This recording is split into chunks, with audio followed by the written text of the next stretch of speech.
Em nome do Pai, do Filho e do Espírito Santo. Amém. Caros irmãos, queridas irmãs, louvado seja nosso Senhor Jesus Cristo, para sempre seja louvado.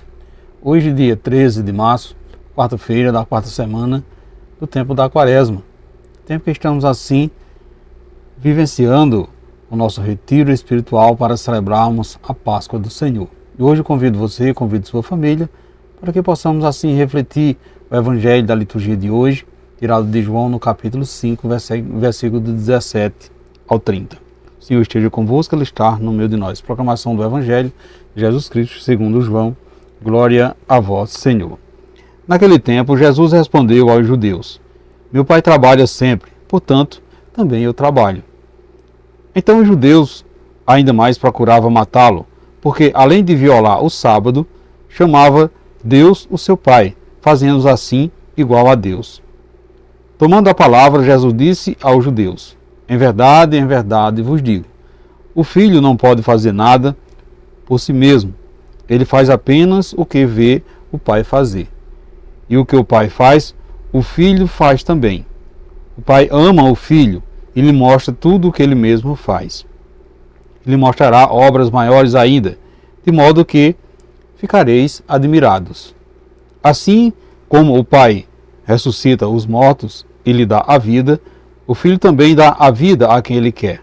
De fato, o Pai não julga ninguém, mas ele dá ao Filho o poder de julgar, para que todos honrem o Filho, assim como honra o Pai. Quem não honra o Filho também não honra o Pai que o enviou. Em verdade vos digo, quem ouve as minhas palavras e crê naquele que me enviou, possui a vida eterna. Não será condenado, pois já passou da morte para a vida. Em verdade, eu vos digo, está chegando a hora, e já chegou, em que os mortos ouvirão a voz do Filho de Deus, e os que a ouvem viverão. Porque assim como o Pai possui a vida em si mesmo, do mesmo modo concedeu ao Filho possuir a vida em si mesmo. Além disso, deu-lhe o poder de julgar, pois ele é o Filho do homem. Não fiqueis admirados com isso, porque vai chegar a hora em que todos os que estão nos túmulos ouvirão a voz do Filho e sairão. Aqueles que fizeram o bem ressuscitarão para a vida, e aqueles que praticaram o mal para a condenação. Eu não posso fazer nada por mim mesmo. Eu julgo conforme o que escuto, e o meu julgamento é justo, porque não procuro fazer a minha vontade, mas a vontade daquele que me enviou. Palavra da salvação, glória a vós, Senhor. Caros irmãos, queridas irmãs, a leitura desse Evangelho dessa quarta-feira, da quarta semana do tempo da Quaresma, nos coloca Jesus como o grande mediador entre Deus e os homens. Então perceba que no diálogo que Jesus trava com os judeus, no qual ele adverte aos judeus sobre a prática externa e aparente do cumprimento da lei, mas que não enxerga nele o cumprimento da vontade do Pai. Uma fé que não vai além dos preceitos fica apenas na aparência, não enxerga a partir de dentro. Fica no imediatismo, até onde os olhos podem alcançar.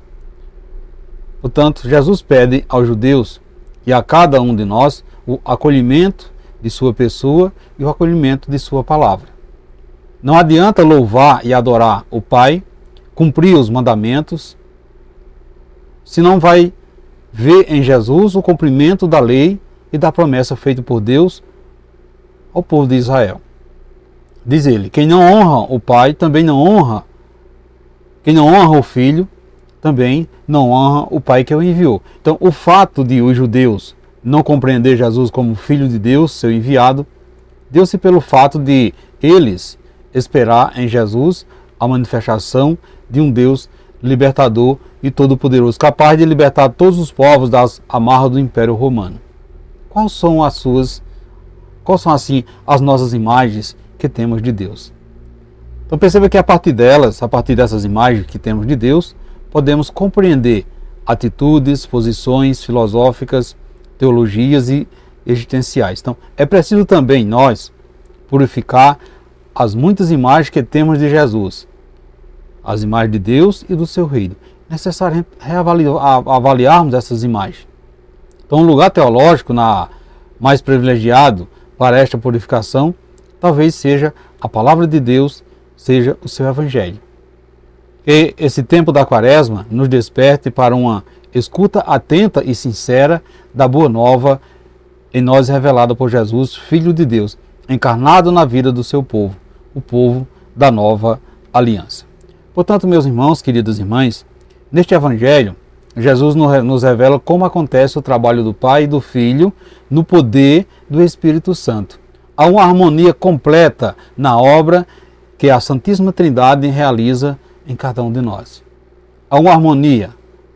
Portanto, podemos perceber que o Filho trabalha em comunhão com o Pai. E tudo o que ele faz é dirigido pelo Pai. Assim sendo, Jesus, o Filho de Deus, faz apenas o que vê o Pai fazer, e a vida do Pai é a vida do Filho.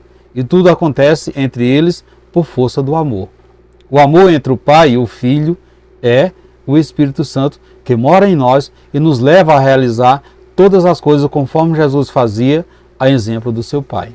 Portanto, meus irmãos, queridas irmãs, Pai e Filho são para nós modelo de unidade e comunhão no amor. Um não é maior que o outro. Nem tampouco nenhum deles deseja superar o outro. O Pai é modelo para o Filho, e é o desejo do Filho ser como o Pai. Então somos também chamados a encarnar em nós esse exemplo de justiça e santidade, aprendendo com Jesus e crendo nele que possamos possuir em nós a vida eterna. Então Jesus proclama a sua unidade com o Pai, sua dependência da vontade do Pai. Veja que a grande verdade que deve nortear a nossa vida é essa. Jesus veio ao mundo para nos ligar ao Pai e para que tenhamos a vida eterna desde já. Caros irmãos, queridas irmãs, a vida eterna depende da nossa adesão ao projeto de Jesus, crendo na sua palavra e não duvidando do seu poder. Então, possuir a vida em si mesmo é possuir a vida divina. Fomos feitos à imagem e semelhança do Pai. Portanto, quando nos unimos a Jesus, estamos unidos ao Pai e ao seu poder, e o seu poder permanece em cada um de nós. Não precisamos nos admirar, é palavra de Deus, e aquele que a acolhe já sente o seu efeito na sua vida diária. Portanto, amados irmãos, queridas irmãs, devemos nos perguntar, acreditamos nisso? Você tem consciência de que o poder de Deus está em você desde que você esteja unido ao projeto de Jesus? Você já assumiu ser cristão de verdade? Você acha que também pode fazer as coisas que o Pai e o Filho fazem? Como será o jeito do Pai e do Filho agir? Na sua vida, como tem sido a ação do Pai e do Filho? Você tem buscado imitado assim, tem nos imitado em relação a seus irmãos e suas irmãs? Como é o seu projeto de vida, seu projeto de ser cristão? Reflita isso nesse dia de hoje, caros irmãos, queridas irmãs. E peçamos ao Pai que nos dê o seu Filho Jesus como caminho para nos encontrarmos com Ele, para que Ele possa reforçar a nossa fé, de modo que, conhecendo mais a Jesus, possamos também conhecer mais a esse Deus que é nosso Pai. Assim seja. Amém. Portanto, meus irmãos, queridas irmãs, desejo a todos vocês uma santa e abençoada quarta-feira e que desça sobre todos vós a bênção desse Deus que é todo-poderoso, Ele que é Pai, Filho e Espírito Santo. Amém. Fiquemos e permanecemos sempre nessa paz que vem de Cristo, que é o nosso Salvador, agora e sempre. Amém.